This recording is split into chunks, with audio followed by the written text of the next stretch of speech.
Hello दोस्तों, अगर आप अपना पैसा शेयर मार्केट में इन्वेस्ट करके लाखों रुपए कमाना चाहते हैं तो आज ही आप स्टॉक के साथ जुड़कर अपना डीमैट अकाउंट आप बिल्कुल फ्री में ओपन कर सकते हैं, जहां पर आपका ब्रोकरेज चार्जेस बिल्कुल ना के बराबर लगता है। ब्रोकरेज लगता है तो सिर्फ इंट्राडे ट्रेड में, वह भी सिर्फ 20 रुपये। तो आज ही आप स्टॉक के साथ में जुड़ सकते हैं, लिंक डिस्क्रिप्शन में है, क्लिक करें और अकाउंट ओपन कराएं। मेरी है विंध्या टेलीलिंक्स, मैंने लिया था अक्टूबर में, खरीदा था मैंने लॉन्ग टर्म के लिए। मेरा परचेज प्राइस है 1439 यस, और मुझे प्रॉफिट हो रहा है इस पे, तो मैंने हाफ सेल कर दिया है। I want to know should I wait more because या मैं बुक कर लूं प्रॉफिट, क्योंकि ये एक रेंज में घूम रहा है। बढ़िया स्टॉक, मतलब स्टॉक तो पता ही नहीं मुझे, लेकिन बढ़िया भाव पे लिया था। अच्छा खासा 300 रुपए का मुनाफा हो रहा है। पार्शियल प्रॉफिट बुकिंग कर ली। अब आप जानना चाहते हो बचे हुए 5 स्टॉक प्रॉफिट बुक करा जाए या रखें, है ना? यस। दायरे में सिमट रहा है राजेश सर। विंध्या टेलीलिंक्स आप ट्रैक करते हो क्या? 300 रुपए मेरी खरीद के ऊपर है, 5 स्टॉक बचे हुए अब मेरे पोर्टफोलियो में, निकाल दूं या रखे रहूं? देखिए, बहुत शानदार कंपनी है। टेलीफोन केबल्स बनाती है। यूनिवर्सल केबल्स और बिरला कॉर्प में इनकी होल्डिंग है, जिसकी वैल्यूएशन अलग है। और इस कंपनी खुद की वैल्यूएशन देखेंगे तो 0.6 प्राइस टू बुक पे है, 10-12 की पीई पे है। दिक्कत ये है कि इसमें वॉल्यूम नहीं होते, पहली बात। दूसरी बात, ये दायरे में रहता है बहुत लंबे समय तक। तो अगर आप बनी रह सकती हैं बिना फ्रस्ट्रेट हुए कि ये कहीं जा रहा नहीं है, तो मैं समझता हूँ कि बहुत उम्दा स्टॉक है। न केवल इनके लिए बल्कि दूसरे दर्शक भी जो देख रहे हैं, जो लंबी अवधि में रखना चाहते हैं एक स्टेबल फंडामेंटली साउंड कंपनी, उनके लिए अच्छा स्टॉक है।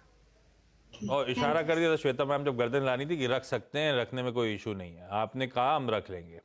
मैम बढ़िया स्टॉक है, मेरे पास भाव का कंफर्ट है। जिस भाव पे आपने लिया था अच्छे खासे अब उसके ऊपर चल रहा है। और इनफैक्ट राजेश सर तो कह रहे हैं फ्रेश इन्वेस्टमेंट भी कोई करना चाहता है तो कर सकता है, तो इसका मतलब रखे रहिए ma'am. At this level also 1700 पे भी इन्वेस्ट कर सकते हैं। राजेश सर तो यही कह रहे हैं। राजेश सर, इन स्तरों पे भी लॉन्ग टर्म के लिए इन्वेस्टमेंट किया जा सकता है विंध्या टेलीलिंक्स में। इवन श्वेता जी भी और पैसा डालना चाहे तो डाल सकती हैं क्या इस भाव पे? देखिए, ऐसा है कि वैल्यूएशन अभी भी हमें बहुत कंफर्ट दे रहा है, बट अगर मार्केट ऊंचे के लेवल से थोड़ा भी करेक्ट करेगा तो ये 200-300 रुपया नीचे मिलेगा। मैं कहूँगा वहाँ पे आप इन्वेस्ट कर लें, क्योंकि एक दायरे में रहने वाला स्टॉक है, बहुत ज़्यादा इसमें मूवमेंट होती नहीं है। ठीक है, तो गिरावट में खरीदारी करनी है, जो है उनको होल्ड करिए मैम। कोई करेक्शन आता है तो फर्दर एंट्री करने का, फर्दर पैसा झोंकने का मन बनाइएगा। राजकोट से जिया गेहानी स्क्रीन पर। जिया मैम हाय, गुड आफ्टरनून। जिया मैम, पहली क्वेरी कौन सी? मेरी फिलाटेक्स एक्चुअली मेरा लिया हुआ है। हाँ। 95 पे 400 क्वांटिटी। कितने पे लिया था? सॉरी मैं मिस कर गया। 95 की बाइंग है। Yes yes. तो आपकी बाइंग पे ही खड़ा हुआ है फिलाटेक्स? Yes right. और ये क्यों लिया था जिया मैम हमने? लॉन्ग टर्म के लिए या ट्रेडिंग? लॉन्ग टर्म के लिए। लॉन्ग टर्म के लिए लिया हुआ है ये। क्यों? फंडामेंटल कुछ स्टडी वडी कर रहा था? ब्रोकर ने आइडिया दिया था? कहां से आया था फिलाटेक्स? नहीं, ब्रोकर ने आइडिया दिया था ये। कितना समय हो गया रखे हुए इसको? अराउंड 4 मंथ्स हुए। ठीक है, भाव टू भाव है खड़ा हुआ अभी भी, ऐसी कोई दिक्कत नहीं। राजेश सर, फंडामेंटल कॉल था भाई, फिलाटेक्स लॉन्ग टर्म के लिए इसी भाव पे जिस भाव पे खड़ा हुआ है। स्टॉक करेक्ट हुआ था मेरी बाइंग, लेकिन जहां पे वहीं पे मुझे तो कंफर्ट है कि एटलीस्ट पैसा गया नहीं अभी। क्या करना चाहिए फिलाटेक्स? फंडामेंटली आप ट्रैक करते हो क्या? लॉन्ग टर्म के लिए रखने लायक है या नहीं?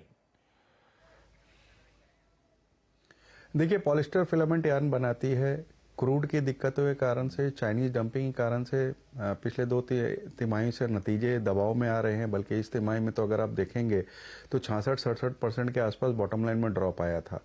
मुझे लगता है कि इनमें कुछ सुधार होने में थोड़ा समय लगेगा। बेहतर होगा कि भाव टू भाव है, एक बार निकल जाएं और किसी दूसरे स्टॉक में निवेश कर लें।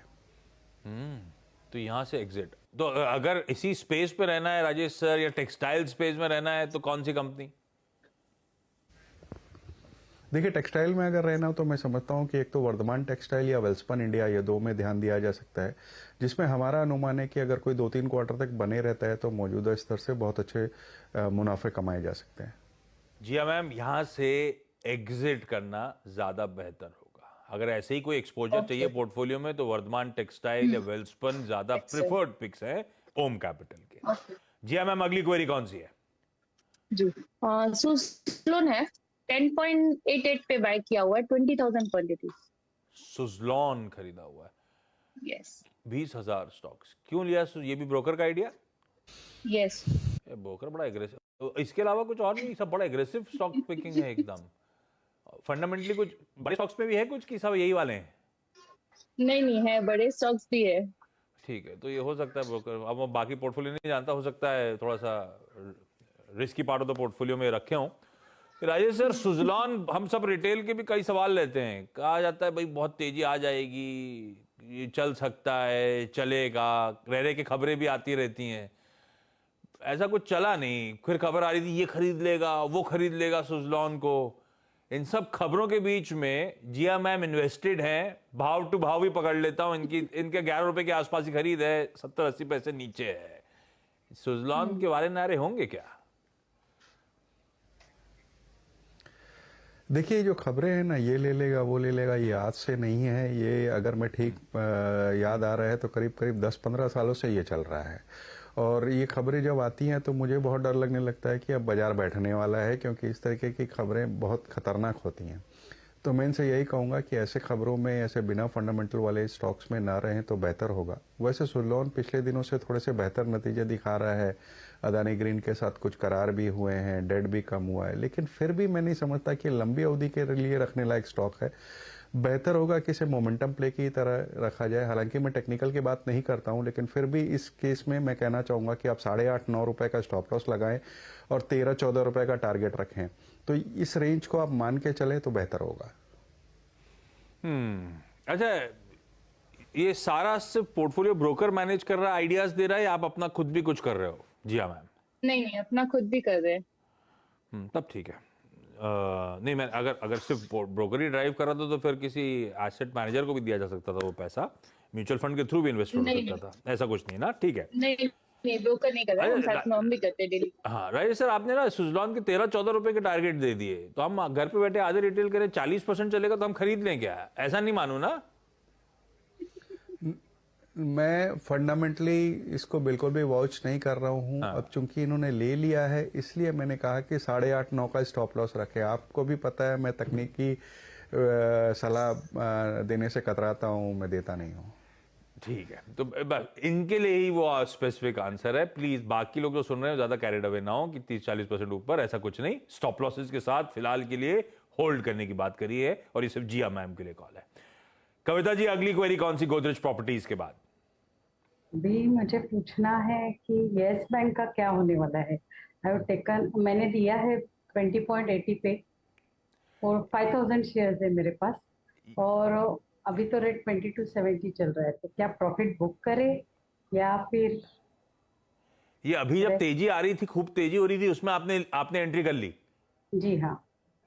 और सिर्फ वो तेजी देख के इस बार भी मोमेंटम चेज किया था? कविता मैम, जब मोमेंटम इस तरह का चेंज करते हो, आप स्टॉप लॉस लगाते हो क्या अपनी पोजीशन पे? जी हाँ, डेफिनेटली। बढ़िया। वही मोमेंटम लकीली फेवर में था। राजेश सर, आज का स्टॉक दिखाइए डायरेक्टर साहब जरा सा। आज थोड़ा सा वो मोमेंटम, 3 दिनों के बढ़िया प्राइस वॉल्यूम एक्शन के बाद आज थोड़ा सा मोमेंटम फिजल आउट हो रहा है। ये कविता मैम और हम में से कई सारे बैठे रिटेल सब आजकल येस बैंक के सवाल पूछते रहते हैं, क्या करना है? मुनाफा बांध लें, चलती बस से उतर जाएं। अब तो चली नहीं रही, खैर वो बस उतरने का समय है। क्या प्रॉफिट टेकिंग करें, या इस अच्छे मूव्स के बाद थोड़ा सा कंसोलिडेशन का फेज है और चलेगा? राजेश सर, आपका मानना क्या है? देखिए, मेरा मानना है कि थोड़ा कंसोलिडेट होगा और ये दोबारा चलेगा। नंबर्स में ध्यान दिया जाए तो करीब करीब 11.5% लोन्स एंड एडवांसेस बढ़े थे, 12% डिपॉजिट बढ़े थे, काशा में उछाल देखा गया था, जेसी फ्लावर्स को इन्होंने कुछ अपने ARC में बेचे हैं, और सारे पायदान पे थोड़ा सा सुधार होता हुआ नजर आ रहा है। मैं ये नहीं कहूँगा कि बैंक की सारी प्रॉब्लम्स पीछे छूट गई हैं, सुधार होता हुआ नजर आता है। अगर ये सुधार जारी रहता है तो स्टॉक ऊपर तक जा सकता है। अब नीचे से इतना चल गया है, थोड़ा कंसोलिडेशन हो सकता है, और दूसरे जो लॉक इन में शेयर्स हैं वो मार्च में खुलेंगे, तो वहां पे थोड़ा सा दबाव आ सकता है। अदरवाइज मैं समझता हूं कि अगर किसी की रिस्क एपेटाइट अच्छी हो तो लंबी अवधि के लिए इसे थोड़ा बहुत अपने पोर्टफोलियो में रखना चाहिए। इनकी क्या पोजीशन है मैं जानता नहीं हूं कि इनके पोर्टफोलियो के कितने परसेंटेज वो है और ये कितनी अवधि के लिए रहना चाहती हैं, इसलिए मैं कहूंगा कि अपने खरीद दाम का स्टॉप लॉस रखें, कैरी करें स्टॉक मैं रख सकती हूँ 6 को। महीने कम से कम तक। 1.5-2 साल अगर रखा जाए तो अच्छा, अगर 1.5 साल 2 साल रखा जाए तो अच्छी मूव मिल सकती है। अरे राजेश सर ये सही है, यस बैंक में अभी वो कार्लाइल एडवेंट का पैसा आ गया, उसलिए भी उत्साह होगा। ये 3 साल का जो लॉक इन खत्म हो रहा है, ये सारे वो बैंकर्स थे एसबीआई और सारे बैंक्स, ये उनका 3 साल का लॉक इन खत्म हो रहा है। ये लोग माल छोड़ेंगे तो कोई बड़ा प्लेयर एक्वायर कर लेगा, ऐसा तो नहीं होना ना। ऐसा भी ये फेज है जिसमें होल्ड कर लूं ये रिस्क के तड़के के साथ, आप ये बेसिकली कह रहे हो।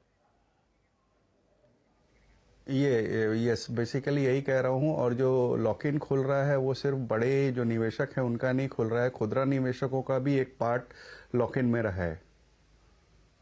ओके, यस बैंक मैम सब होल्ड टोटल। करा जाए 6 महीने तो नहीं, राजेश सर कह रहे हैं 1.5-1 साल के लिए अगर आप रह सको तो होल्ड करने का मन बनाया जा सकता है। स्टॉप लॉस भी राजेश सर ने मेंशन कर दिए, स्क्रीन पर आ गए। श्वेता मैम क्विकली आपकी अगली क्वेरी विंध्या टेलीलिंक्स के बाद। केमिकल मैंने खरीदा था, हाँ। एक्चुअली मेरे हस्बैंड ने खरीदा है। 529 मेरी खरीद बहुत ऊपर है, तो मैं क्या करूं सर, इसमें बनी रहूं या इससे निकल जाऊं? विंध्या टेलीलिंक्स आपने खरीदा, मुनाफा हो रहा है, ये हस्बैंड ने खरीदा, लॉस हो रहा है। भाई राजेश सर ये हस्बैंड की गलती है, कैसे सुधारी जाए? 150 रुपए बाइंग से नीचे। कौन सा स्टॉक कहा आपने? सुदर्शन केमिकल्स। ये हमने खरीदा देखिए है। बहुत बड़ा प्लेयर है देखिए ये बहुत बड़ा प्लेयर है पिगमेंट इंडस्ट्री में। पिछले 2-3 क्वार्टर्स से दबाव में नतीजे रहे, इस कारण से गिरावट देखी गई। लेकिन जितनी इनकी प्रोडक्ट प्रोफाइल है और जिस तरीके के इनके रीच है, मुझे लगता है कि फंडामेंटली बहुत साउंड है और इस वैल्यूएशंस पे तो ये खरीदारी लायक बनता है। आपकी ऊंचे की खरीद हो गई वो अलग बात है, बट इस लेवल्स पे अगर आप चाहें तो और भी ऐड कर सकती हैं। इस वक्त हमें फंडामेंटली ये साउंड लग रहा है और हमारा अनुमान है कि मौजूदा स्तर से 20-25% की अप मूव आने वाले 2 क्वार्टर्स में बिल्कुल दिखा सकता है। बढ़िया, होल्ड करेंगे मैम। चलिए इस नोट पर Kavita ma'am, Shweta ma'am, Jiya ma'am, thank you so much जुड़ने के लिए, अपनी क्वेरीज रेज करने के लिए इस प्लेटफॉर्म पे। राजेश सर वीकेंड का प्लान क्या है? अवतार देख रहे हैं क्या इस बार? मन तो है, देखते हैं अब टिकट मिलती है कि नहीं, उसकी तो बहुत डिमांड है, तो लेट्स सी। ये अवतार है कि एवेटार है? अपन तो अवतार ही कहेंगे ना। अब भाई हम लोग तो अवतार ही कहते हैं। हाँ ठीक है, तो फर्स्ट वाला जो आया था पुराना वाला, उससे भी वही कहते थे। जैसे अपने वेदांत को वेदांता बोलते हैं। RAMA को भी तो रामा रामा बोलने लगते हैं हम लोग।